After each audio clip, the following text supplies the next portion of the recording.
we are here today with a wonderful guest, Chimchuri. And would you like to tell our audience a little bit about your game and what you're making at the moment? Okay, so I'm Chimchuri. I'm just a little game dev. I took up game dev as a way to learn programming, and the game I'm working on right now is Dungeon Girl. And I believe you can see most of the information about that game on her Twitter, and her handle's just written next to her name there. It looks pretty cool. It's a cool project. I like it. Worth checking out.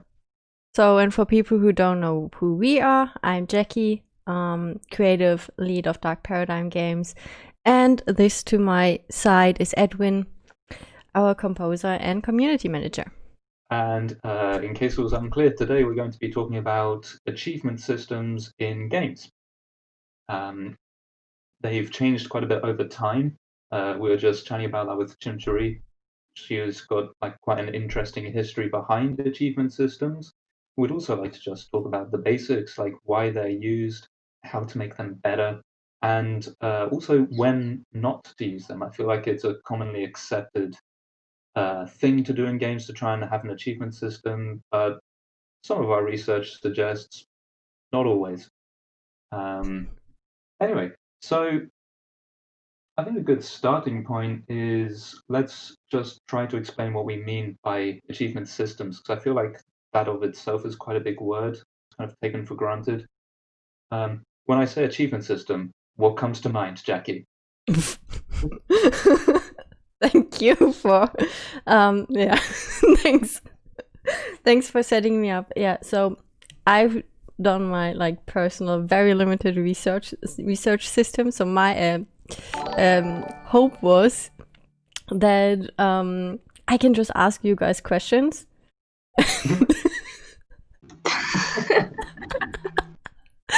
But that's completely fine. It didn't work. So, my take on achievement systems was, well, we all know from a non-gaming perspective that you have life achievements, like that you accomplish something, and that has to be something where you need a superior ability or like some sort of special effort, like almost like a heroic deed or something. And in video games, I feel it should be something similar, but it's not always something like that. And that's also like an interesting talking point maybe in and of itself. And so what is an achievement system? You in games, you have probably like a badge or a trophy or award or something that you get by fulfilling a certain task that you would maybe otherwise not have done because it's not a core part of the gameplay.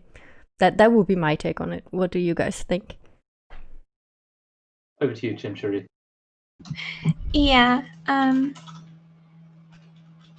I found a lot of definitions described achievements as more meta goals, so not necessarily within the game, follow the quest, follow the pathway, but more meta things, looking at the game as a system, so trying to complete all these different things. But that's interesting because it will encourage you to deeply explore and experiment within the game, but I feel like a lot of achievement systems these days are more gauged towards assessing player retention, because a lot are just finish the tutorial, got to the first town, finished the main storyline, stuff like that, and that can't really be classified as meta anymore. That brings me to something I want to, ask you, since I've been looking over your Twitter page. And I saw your tutorial bingo, and I found it such a cool, amazing idea. Maybe you can tell us more about that. Oh, thanks. I was trying to come up with a simple way to have a demo that showcases a lot of different gameplay, but also has a sense of progression. It's not just a sandbox. There's a purpose behind it, and it builds up. So I've been playing this phone game called Dreaming, and they had a little holiday event, which was basically bingo, and it was so fun, so I wanted to do bingo too. So I filled the squares in my little bingo demo game with just different things like buy an item, use an item, fight an enemy, use a skill, just really basic things. And depending on the placement of the board, you'll be building up towards a row or a column or a diagonal, so you can get a prize. So it demonstrates that there's a sense of progression there. And then maybe you have all the diagonals, maybe you've completed the entire board. These progressions build upon themselves, so it demonstrates that you can have very complex achievements that build into even bigger achievements, which I think will demonstrate that I'll be able to make complex game progression later. That's a really interesting idea. So are these achievements evolving to fit the player's game effectively? So would 2 different playthroughs of this demo or full game result in a different set of achievements that's completely unique to each playthrough? That's actually one of the things I was really hoping to build into my game is player choice and letting people choose things their way, because especially with tutorials, a lot of them are boring, and it's because they tell you to do these things that you just don't want to do. And maybe some of it's interesting, but it's laden with so much boring stuff that's just tedious in the end. So if you had something like bingo, you could arrange the rows and the diagonals in a way that if you completed one of those, it demonstrates that you know enough to continue to the rest of the game. Even if one of the corner squares didn't interest you, maybe another corner square will. And Yeah, well, you'll be able to choose different ones each playthrough, ideally, so there will always be a new thing to try. And if you're an overachiever, you can go for the full board, but it's not necessary. That's so cool, because then, because my initial question was then, how do you make sure that people understand the entire game and not miss out on a tutorial that like is so important for the overall game experience to feel right? Yeah, you just have to provide alternatives and make sure they're somewhat equal, but interesting in different ways to hopefully appeal to enough people. I think it's very cool. Also, the if you're using a bingo grid, I don't think I've ever played bingo. Frankly, I have no idea how big a bingo grid is. What? How can you not have played bingo? Bingo is such a Stay fun away from game. old people's homes or something. How big is a bingo grid? Because I was just thinking, if let's say, I don't know, if it's 3x3, and for your tutorial you've completed a row, which maybe that's 3, you can at least see that there's another remaining 6. I love that that's actually going to then make the player extremely curious about the rest of the gameplay mechanics. It suggests we are watering things down for you in this initial stage of gameplay. There's more to come. It's going to keep getting more interesting. We're actually not going to tell you everything about how to play this game straight away. I think almost rather than being a negative thing, that's a really cool idea. Is that what you intend, to just kind of hold a bit back to encourage curiosity and exploration? Yeah, definitely with alternatives. So there will be seated in every complete section will include the necessary things, but each will also have some unnecessary things which are cool and interesting and show a little bit of that depth. But obviously, if you complete row 1, you're not going to have those special little features from row 4. So you'll have a little bit that you don't know yet and might find later. Yeah, I love that idea because it's basically a creative use of an achievement system, which is absolutely the kind of thing that I wanted to talk about today. But it's rewarding the gameplay, the game player's specific choices in that game. So it's really personalized and tailored. Yeah. Very I like cool it idea. as a little model. Yeah. Yeah. I did some research to like game achievements as satire, and one thing I stumbled about is the achievement Unlocked, which is a game, and it has like it has no goal other than collecting all the achievements inside of the game, and the achievements range like they're really weird and kind of non-achievements like move left for a certain amount of times, or like press the right key, or click every playfield and touch every square on the board, or whatever. And that I also found like a very creative, fun way to tackle achievements or achievement systems in general, because on the other hand then you have like all these, you know, like very dry text about how you can build your achievements system, what you need exactly, like icons, different types of icons, and they all need to be grouped differently, and what different types of achievements you have. For example, to stay with the tutorial achievements, then you have like progress achievements and achievements that are supposed to challenge you. And I found some new achievements that are now becoming more popular, like marketing achievements. Like, did you post this game to Facebook or whatever? And also, what I also found were like limited time achievements, where you can only collect an achievement throughout a certain period. What do you think about these, for example, limited time achievements? Do you think that makes sense in terms of achievement systems?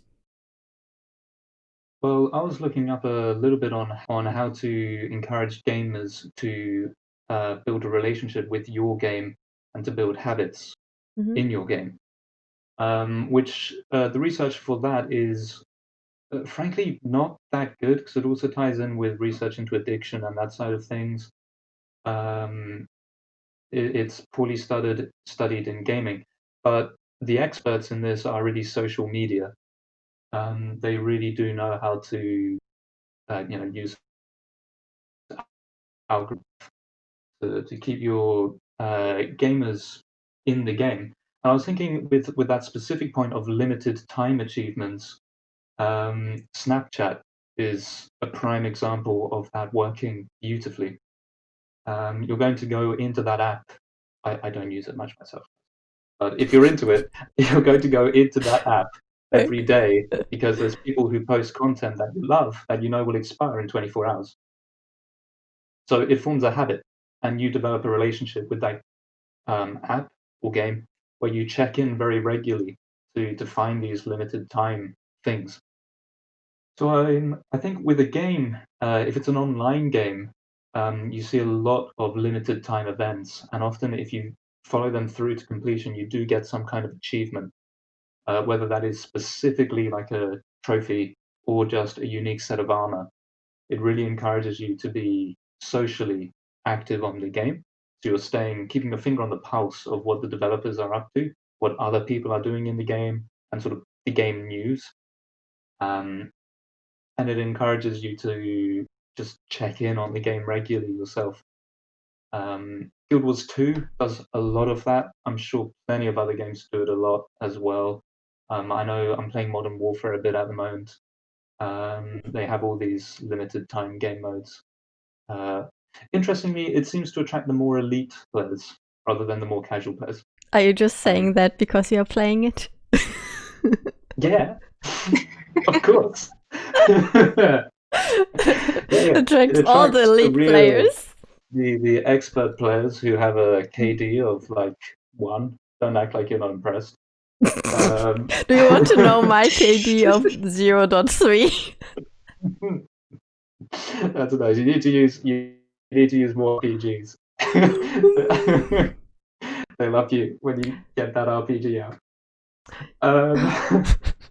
But yeah. The bottom line is, I think these limited time events are fantastic if you, especially if you want to kind of condense your community around a specific thing. If you find that your community is really, diluted a bit, that are all playing at different times.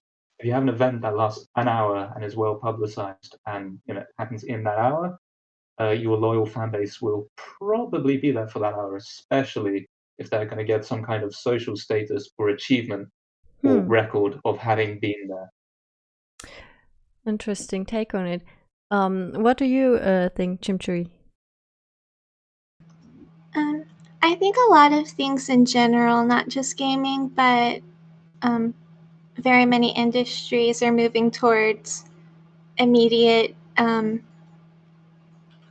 audiences where they'll put something out and you're immediately expected to be doing it or buying it or something. Like YouTube videos get all their views. Like people are in a million different time zones, but still whenever a video comes out, it gets all of its views right then pretty much. And lots of social media posts are very similar as well. Even if they have this archive history, it's still going to be immediately consumed.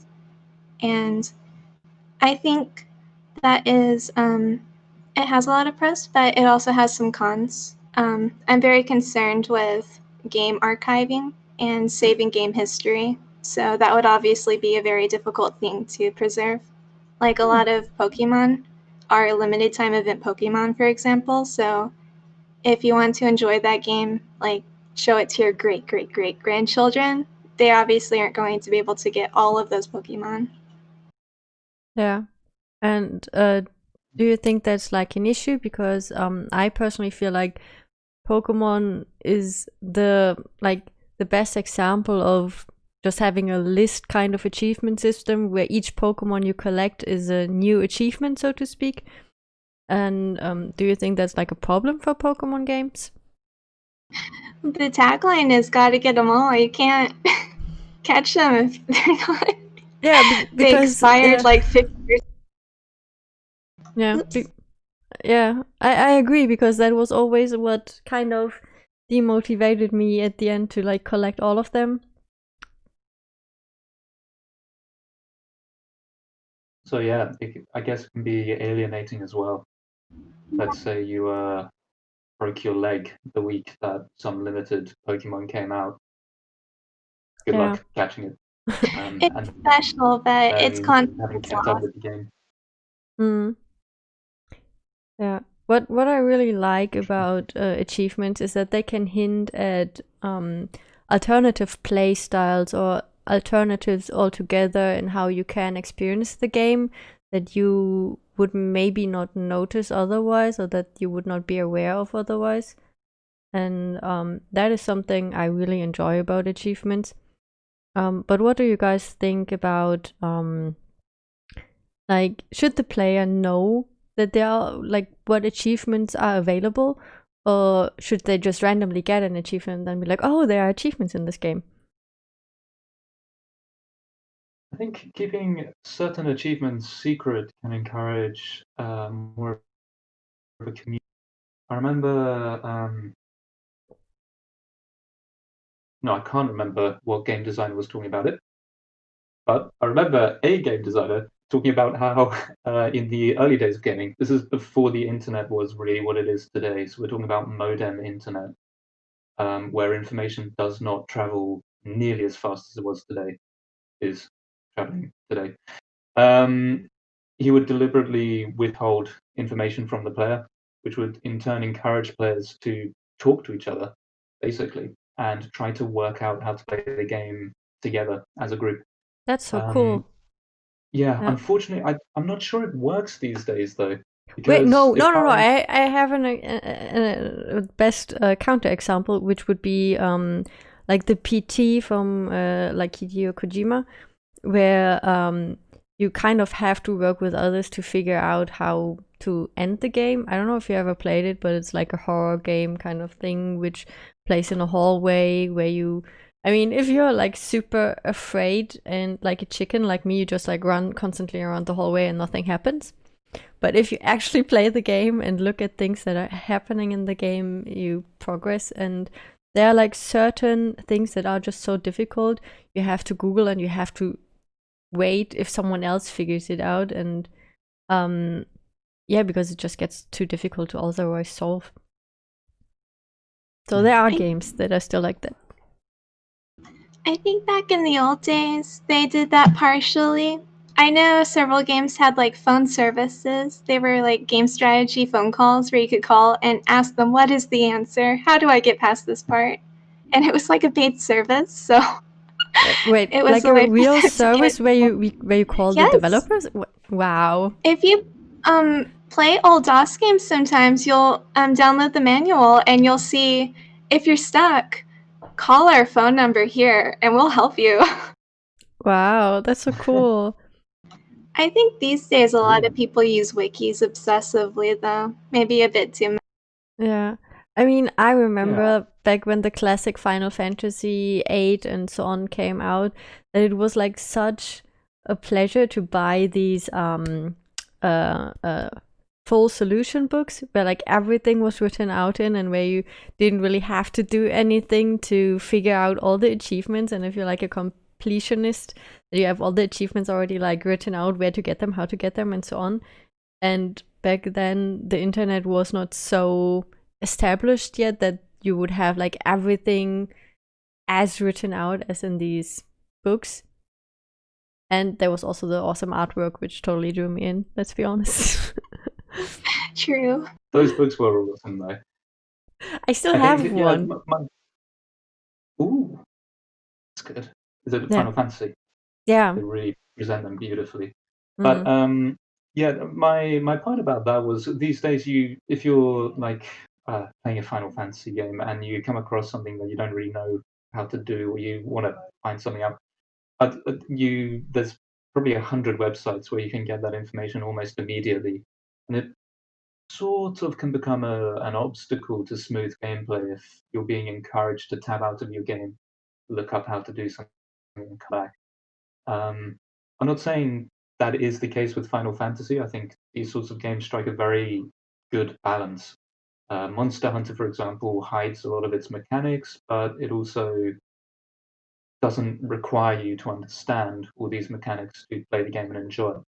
You only look at these things if you want to delve a bit further under the hood of the game, if you like, or play at an elite level. And I think achievements can work. So don't hide the basic achievements. That's kind of annoying. But there can be a few that are a bit more obscure, where if a player really wants to engage with the game, they can, again, delve under the hood of the game and try and find out what those are. Yeah, do any of you want to add something to what's an achievement system, or explain something more about achievement systems? Otherwise, we can move on to the next talking point, if you like. The only thing I'd add is we haven't really distinguished between public achievement and private achievement systems. So again, can give you a pat on the back or some sort of exclusive armor, even if it's a single player game. And a lot of the time, other people aren't actually going to see your achievement. I think that's got a mood to it than public achievement systems, which again, they don't have to be the Xbox trophies or the PS pop-ups, whatever those are. These achievement systems, these versions are public now. Everybody can see them. But I was also going to distinguish the other public names. So public achievement systems can be as simple as just displaying the level in a game. Again, been playing Modern Warfare 2. Obviously, I've reached about level 300 by now. Yeah, you're a elite player. That's another thing. Everybody else can see your level. It's that simple. I think I'll come back to that later, because I think there's positive and negative effects. But it's just worth distinguishing between, I guess you could call it, 3 different achievement types. It's just private leaderboard type achievements and the trophy type achievements, which reward normally a very specific achievement. I think achievements can be not so obvious also, because you can vary the rewards quite a lot. It can be a pop-up that says good job, it can be a special item, but it can also be some kind of progression within the character or the world. So games like Animal Crossing, I feel, have achievements in a way, though, like, maybe they're not achievements as we would really traditionally define it, but the underlying systems are definitely the same of goal setting and responding to actions taken. So, for example, in New Leaf, if you donate, like, I think it's 50 items to the museum, the coffee shop will open. If you spend, like, however much money in Nook's shop, the hair salon will open, things like that. The town kind of progresses as a reward for you deeply playing the game. And I Yeah. think that is under the umbrella of achievements in a way. Yeah, I totally agree with you. I felt whenever I was catching a fish and donating it to the museum, like, oh my god, achievement. Going up in the world. Just having a full museum is an achievement in a way too. It's just a feel-good one. It's collecting. Yeah. So, Jackie, it seemed like you were moving on to the next topic, which I've forgotten. So, what was the next topic? We wanted to talk still about the history of achievements because one of you said they made research towards it, and I didn't. Oh, tiny, but we can talk about it. Yeah. Okay, go ahead, please. Okay. I was thinking about really old. I was thinking of good achievements and bad achievements, really generally, and I thought about some really old games. And the achievements were just nonsensical at times. Like, they felt they had to have some kind of score, some kind of high score, and it just had no impact on the gameplay, and I had no idea why this number was incrementing and popping up and congratulating me. Dragon Sphere is one game like that. You can play the game. It's a point-and-click adventure, so you're obviously collecting items. A lot of those items are very important. You'll solve puzzles with them and get past doors with them, but some of them were just points, ultimately. Like, you found a necklace, plus 1 point. What does that mean? And at the end of the game, you have your high score and it says, good job. Like, does it have a point? And I've looked at walkthroughs and I can't even find one that has a max score, so I don't even know if it's possible to complete that achievement, whatever it is.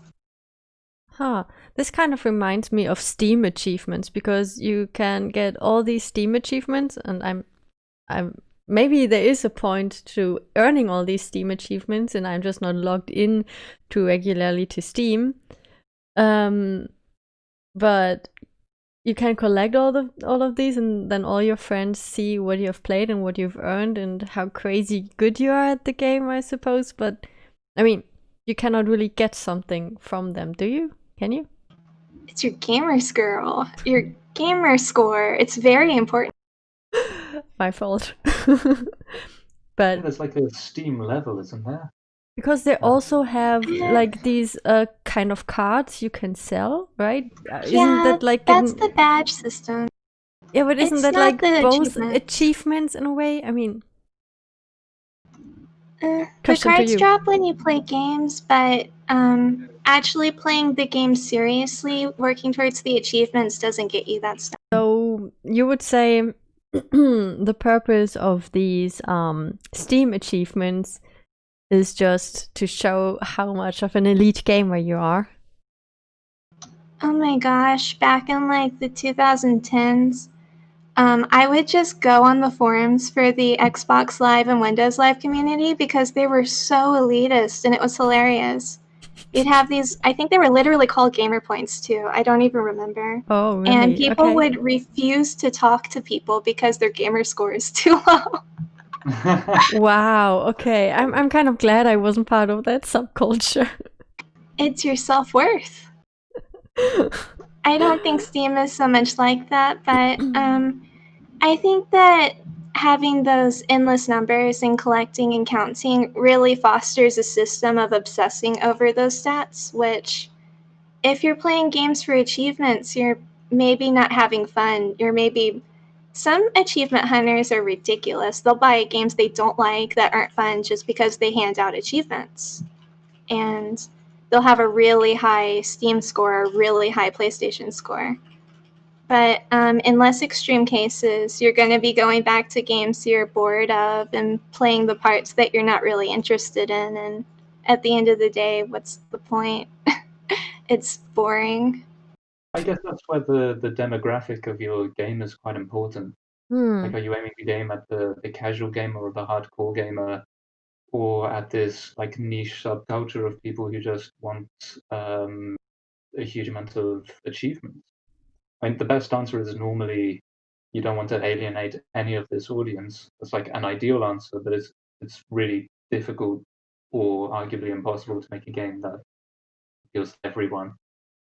So I do agree very much with this idea that achievements can sort of drain the enjoyment out of the game if you're just playing the game for achievements. Yeah. Anyway, Jackie, what were you gonna say? I don't know anymore, but I mean, we can definitely agree that if you are almost 100%ing a game, like someone in our dear chat, and it just like hurts so much when you're almost there and then there's more and there's more and there's more. And for example, I think in World of Warcraft, I never really played it all that much, but I came into contact with like really hardcore achievement hunters, and they had to have everything. And if you have to go to a certain event in a certain town to get a certain achievement, then you better be in that certain town to get that achievement. And that was so mind-blowing for me. What kind of power these types of achievements hold over a person, because maybe they define their self-worth over that certain achievement. And that's I feel like that's almost scary to a certain point. Yeah, I don't think it's good to as a game developer, I wouldn't want to be designing my games to foster that kind of system. Just the obsessive metrics and obsessive doing absolutely every little unfun thing just to get the more numbers. I'd rather, if I was building an achievement system, point to fun activities, maybe edifying in some way, not just boring shovel achievements. Just for the sake of it, a counter-argument could be, I guess for some people, getting these achievements is pretty much the game. They've gamified achievements rather than specifically your game. So I don't know. It's hard to. It's a really difficult issue to sort of give a specific standing on. But that does lead me on to something I specifically wanted to talk about, which is when achievements are actually just going to make your game less enjoyment in general. I think it does tie in with that discussion. And I think the general consensus from what I saw is if your achievements aren't going to result in interesting gameplay to get them, they're probably not worth having. Because we've already been talking so much about how the gamer's experience of the game and to just nudge them in certain directions. Or to encourage a complete replayability of a game, like in Deus Ex, for example, or Undertale. You can have pacifist playthroughs, which make the game completely different. But on the other hand, if one of the achievements, for example, in Deus Ex was pick up 100,000 bullets, that's really boring.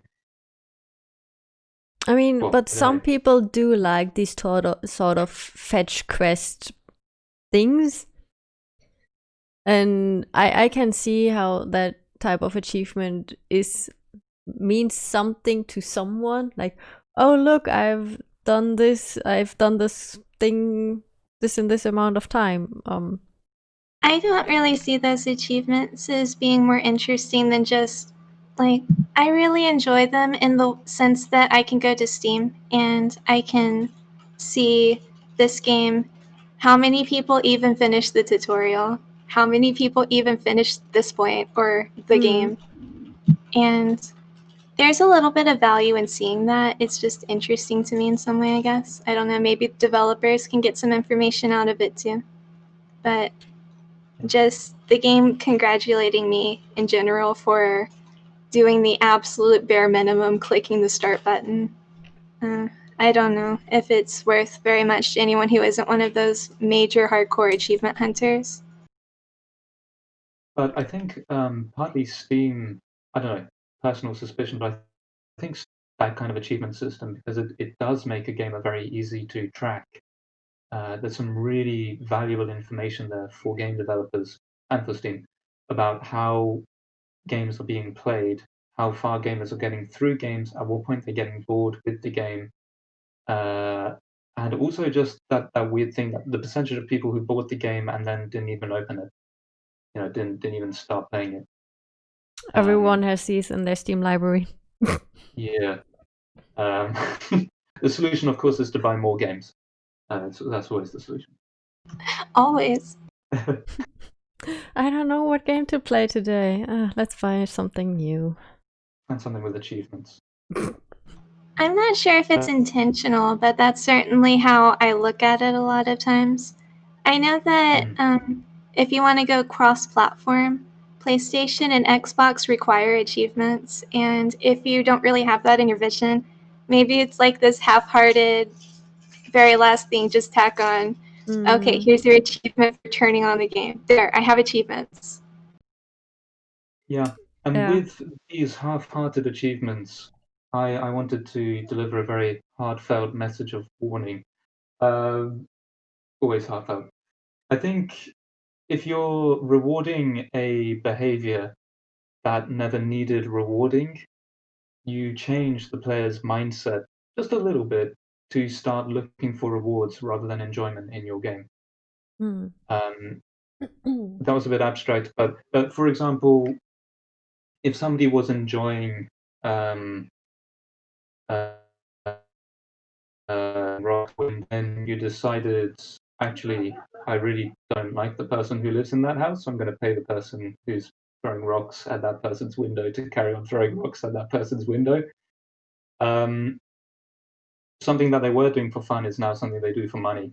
So if you start paying them less and less money, probability is they're going to stop throwing rocks at the window now, because their mindset about this, what was a fun activity, has changed to one that needs rewarding. That said, I think with this sort of easy achievement system, I've always enjoyed it when the achievements punctuate significant moments in the gameplay. So you don't need a lot, but if there's been a plot twist, for example, in the game, and I see an achievement come up, it's like a punctuation mark for the gameplay. It just says you've reached this important milestone in the game. Yeah, that's interesting, because these type of achievements don't really feel good to me, because I always think like, I'm just playing the game like it's supposed to be played. Why do I get an achievement for that? I didn't do anything other than play the game normally. So I didn't feel, in these moments I don't feel like I did like something that adds to, I didn't feel like I needed a special skill or do something in particular. Yeah, it can be really cool, but a lot of times it's just a pat on the back for no reason. And at worst, it will take you out of that special moment that the game is really building that moves you in some way. And then it puts you right back into, oh yeah, I'm playing a game. I'm this much closer to having the next gamer score. Whatever. Yeah. It can pull you out of the atmosphere, and I feel like this is what, in these specific moments, usually happens to me. But while we're at the topic of, for developers, how should your achievement system look? For example, and we were warning about it, for example, if you have 200 and something achievements, and each achievement needs their own icon and maybe then their own border, that's also so much just work that goes into a system that maybe is not even like a benefit to your game, or maybe your audience doesn't even want an achievement system, because there are still people who actually don't like achievements maybe, or who just don't care about them. And then you made a huge achievement system without really researching maybe your demographic, and it's just kind of not being used or not cared about. I was going to make the tiny point. You've mentioned the icons, which are a huge amount of work. It's also a lot of work, but I really like it when the achievements have an interesting name. It's so bland when an achievement comes up, which is like completed level 5. Yeah. I feel like that has not given me any information about what I've just done. I know I've completed level 5, but if it has some kind of witty name, I can't think of any examples. Again, I've been playing Modern Warfare, so that's on my mind. I like how when you kill more than one person with a grenade, it doesn't say grenade multi-kill. I think it calls it popcorn, for example. And again, this is personal, but I really much prefer it when the name has something interesting to it. Yeah, it's cute. It adds something. Yeah, I agree. I think also if it's rewarding an unusual behavior, it shows that the developers have thought about it and perhaps thought about how that unusual behavior does relate back to the game. For example, I remember in a game there was an achievement called Out of the Frying Pod into the Fire. I have no idea what that achievement was for. It's a cool name for an achievement, but let's say the whole map is a heated metal hot. You're not meant to jump off the map, but somehow you find out a way to jump off the map into the fire. It's a really cool way of saying, "Oh, you thought out of the box." Well, our developers didn't think of this, but they thought it was kind of funny. And here's how it relates back to the game. Yeah, it's actually a pun. I mean, I think one of the best examples for this kind of achievement would be the Leroy Jenkins achievement from World of Warcraft. I don't know, do you know that one? There's actually that one video where someone like explains a tactic in really detail, and then one guy is just like, Leroy Jenkins, and then runs into a dragon pit and pulls every dragon in the room, and they just horribly die. And whenever you do that too in World of Warcraft, you get that specific achievement that's called Leroy Jenkins. And I think that's such a cool addition to the game that you basically honor your players in a way. Doesn't that encourage that? I mean, yes,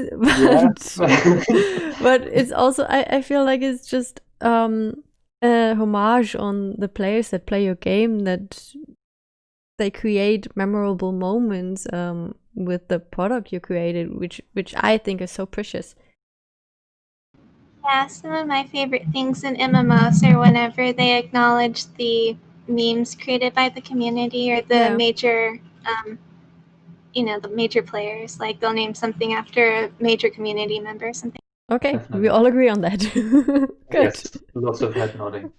One interesting thing I came across is the link between achievements and encouraging a kind of good game loop, and again, habit forming, which I've already mentioned. So one thing that gambling, for example, is very good evidence of, you can very easily get addicted to gambling. I'm not saying like into anything is a good thing, but a small amount of wanting to come back to a game is great. And a strong part of that is randomization. On a slot machine, you press a button, there's a bunch of lights. I don't know if it's random, but it's probably kind of semi-random. I don't see much of a pattern to it. And then there's many possible results that come up on the wheel, and some are great and some aren't. But the randomization of that reward makes you want to come back, because the results are unpredictable, and it leaves unconsciously, it leaves unresolved strands in your thinking, and brains don't like unresolved things. So you want to come back to it to find out everything about it. Yeah, that's a very good point, that you get stuck in this like mindset of having to analyze because you don't really get that closure. Exactly. Yeah. And I was thinking that can work to your advantage. For for example, we were talking about achievements that haven't been clearly defined. Mm. So that's an example, sort of randomization of giving rewards for gameplay. And also, not so much in this Modern Warfare, to be honest.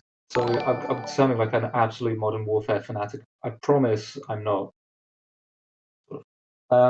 But I remember about 10 years ago playing Modern Warfare 2. I really loved the achievement system in that game because a lot of it did feel kind of random.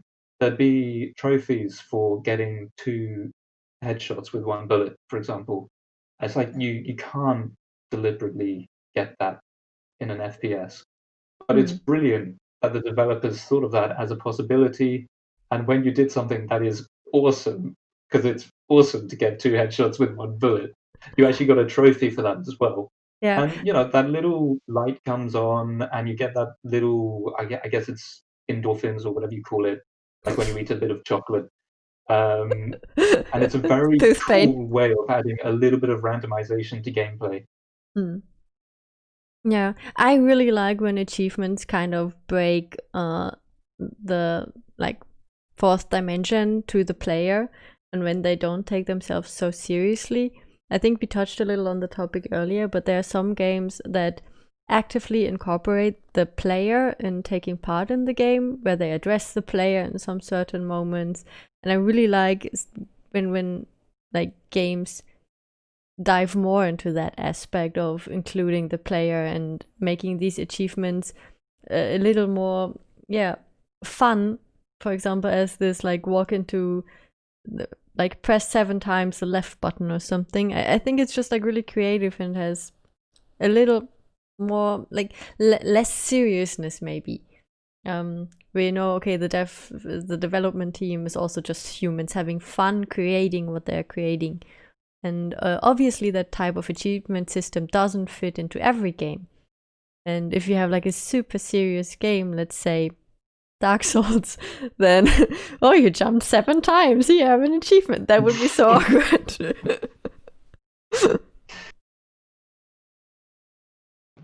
I like the idea of the little bit of unpredictability with it.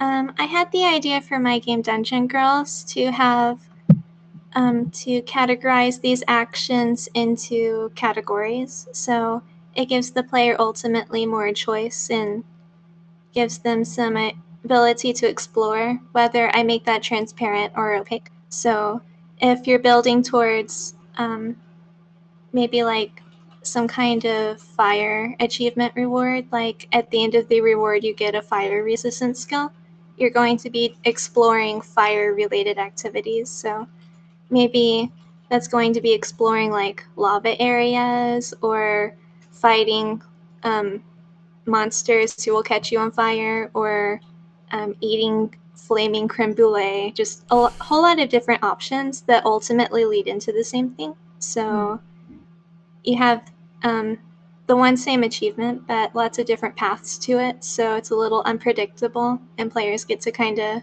explore and find it the way they want to. Eating flaming creme brulee sounds amazing. Why can't you do that in more games? Where's the creme brulee in modern gaming? Bring creme brulee I've seen back. it in a game. That's where I learned about it. That's so interesting. I think we should actually talk more about your achievement system that you made for your game, because that's ultimately what caught my eye when I saw your tweets. Maybe tell us more about it. Why have you decided to go for the achievement system you went for example? Oh, okay. Well, I was building my game as a horizontal slice. I was trying to get a lot of essential features in that will form the basis of the game. And I was getting really close to having something like a real game, but it was so static. It had no sense of progression that games really need. So I figured that achievements are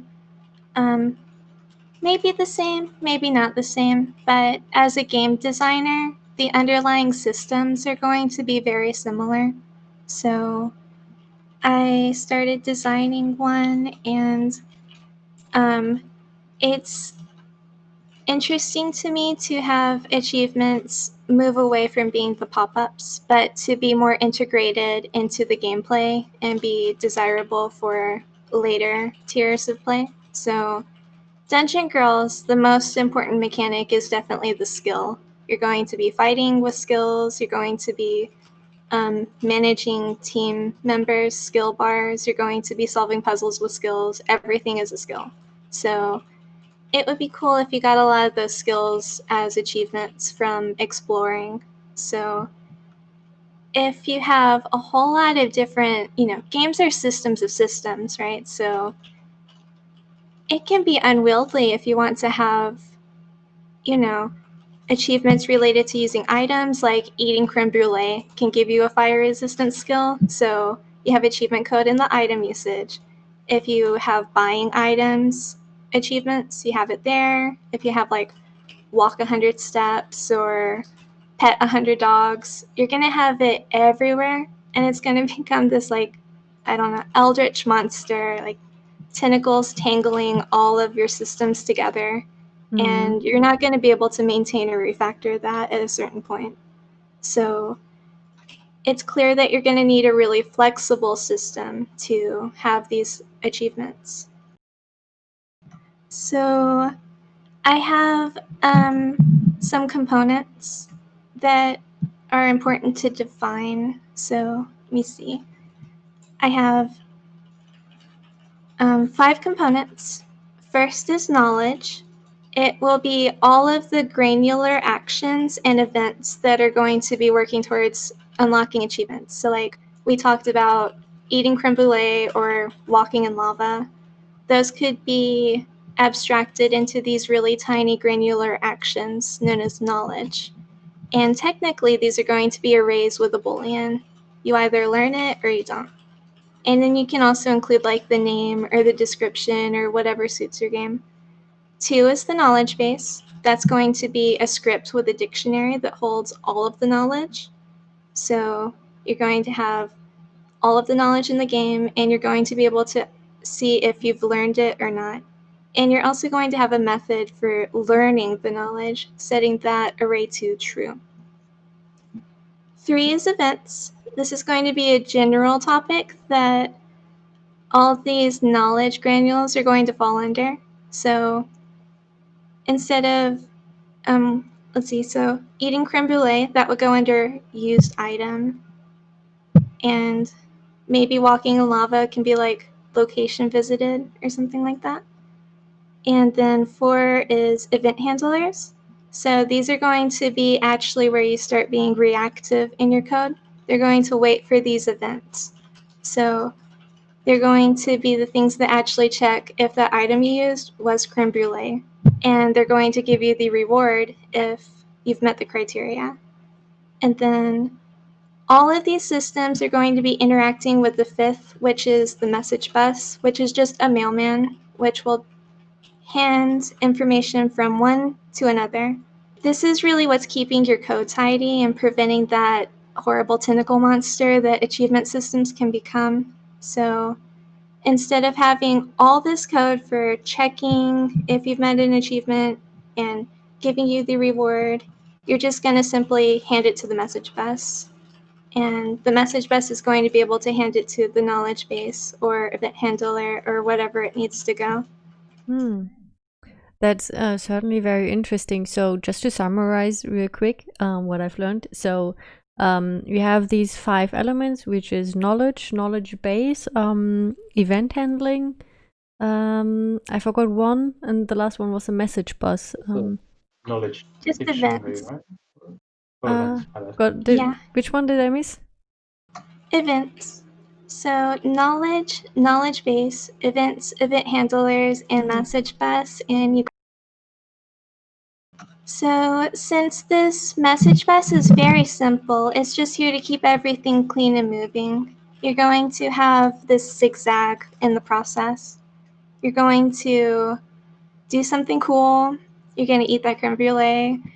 Then at the item level, it's going to send in the, like, if you have a use method is going to call message bus. Message bus is going to take your item and it's going to give it to every event handler that's subscribed to the used item event. So if you have like a picked up a 4-leaf clover event handler, it's going to just ignore it because it's not interested in creme brulee. But if you have one that's used fire item, that's going to be interested. And if you have one that's ate some food, that one's going to be interested as well.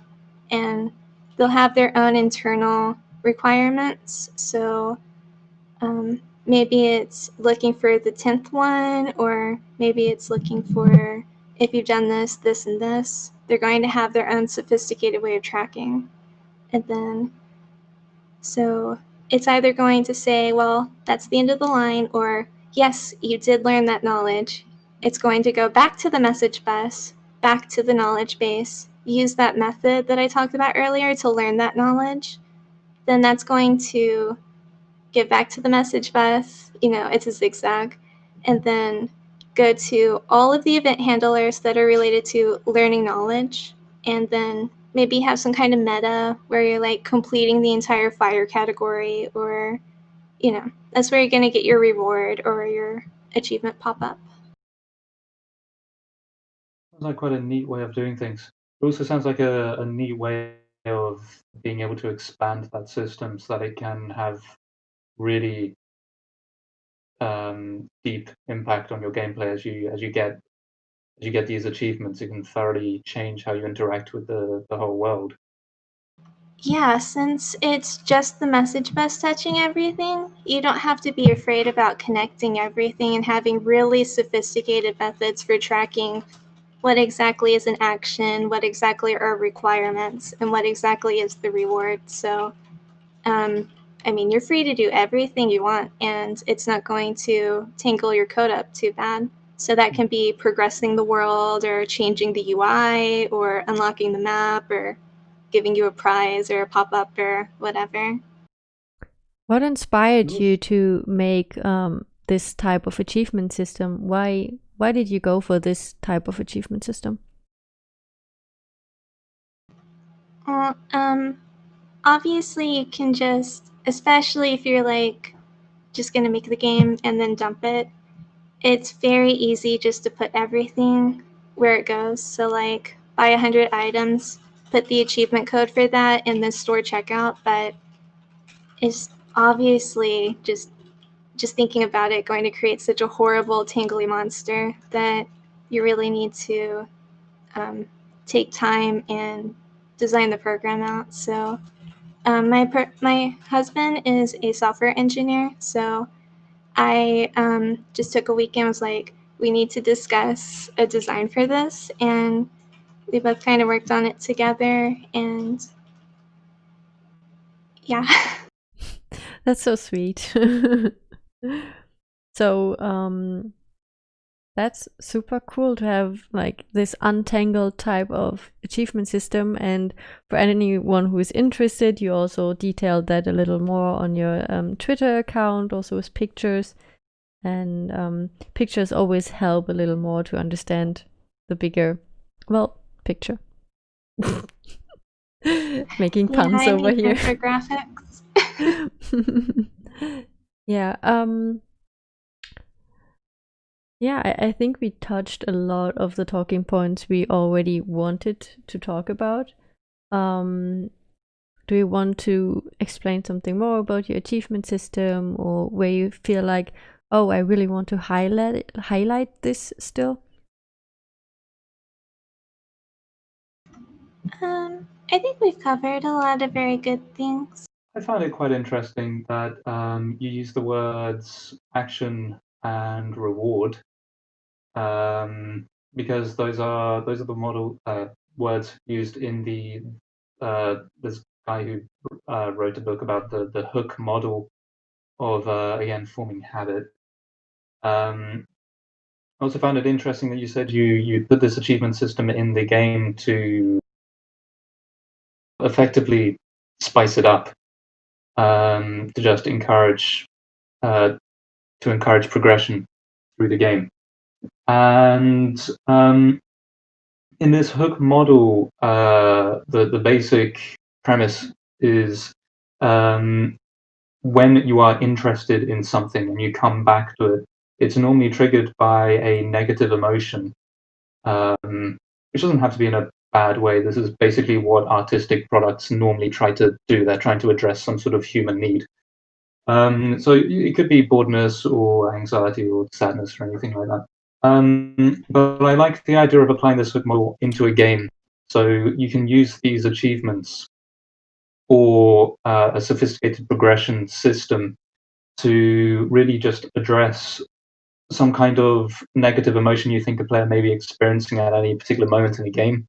Maybe, for whatever reason, you've ended up with a large tract of game where you're worried the player may get a bit bored. But actually, during those moments, you can encourage that boredom to be fixed by encouraging the player to take certain actions with achievements that will alleviate the boredom, or at least give some sort of reward.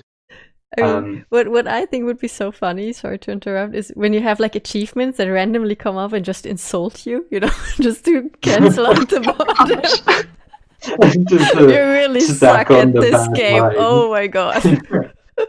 Why are you not deleting this yet? There was this text-based game I came across. Opening back to text-based games, and the whole premise of the game was that games are taking it far too easy on people these days, and that they need to be insulted more. It looks brilliant. I'd love to see the achievement system on that. I'll try and find the name. Just trash talking the player the entire time, like this type of just fun. It's like a game that's not on your side. I guess that would encourage a very different mindset, though. That would mean that you really want to, beat the game instead of experience the game. That's actually such a unique take on it. I like that you have to beat the game, as in fighting the game. Like an enemy. I think getting over it with Bennett Foddy was like that. Just asked why you were playing this game. Why are you still doing this over and over? Yeah, I like these games, or types of games that are, like a little on the edge of friendly.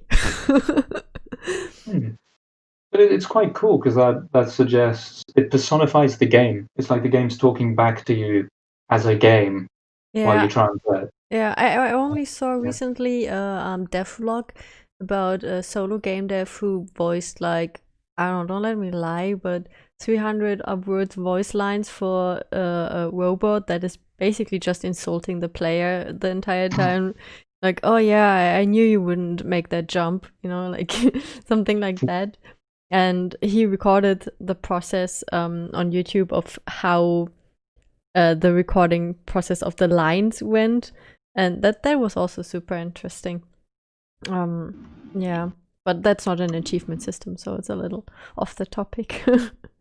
I don't think it is, though. I think that tracking these mistakes and things, because like we were talking about over-reliance on wikis earlier, where since there's a wiki available, you really don't have an excuse for making mistakes, and you really should be able to have a pretty perfect playthrough, pretty complete the first time through, because you have all these other people helping you through it. But I think there's a lot of value in allowing the player to make mistakes and building that into that game uses those two, like the little insults are triggered like very similar to ways achievements can be, but maybe you can also have like alternative like failed or punished paths as an alternative kind of way to play, that maybe you messed up, but that's okay and that's part of the story.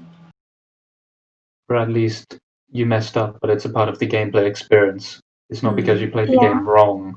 It was just one of the ways of playing the game to mess up. For reference, by the way, the game I was talking about is called The Dark Room. And the trailer is hilarious. I'm going to post a link. Someone in the chat already mentioned also Portal, which is kind of like one of the games that is kind of insulting you the entire time. And I think that's that's a really true. good point. Yeah, I think we touched most on all the topics we wanted to discuss. So thank you all for joining us on this today very special first live stream podcast. And yeah. Thank you so much. Please, if you don't follow us now or later. Anytime is fine. And join our Discord server. The links are down below in the description box. And just keep in contact with us. We want to do this more often and invite more exciting guests like Chimchuri has been today. And follow us on Twitter if you want to know when our next podcast is happening and any of our games or game information is releasing, that you will find on Twitter as well. So, yeah. I really enjoyed talking to both of you. It was a pleasure to have you on as our guest, and then I think we'll be sounding off. Smash the follow button, indeed. That's an achievement. If you smash it hard enough, we promise we'll give you the achievement. Okay, then thank you so much for joining. See you the next time. Bye. Bye.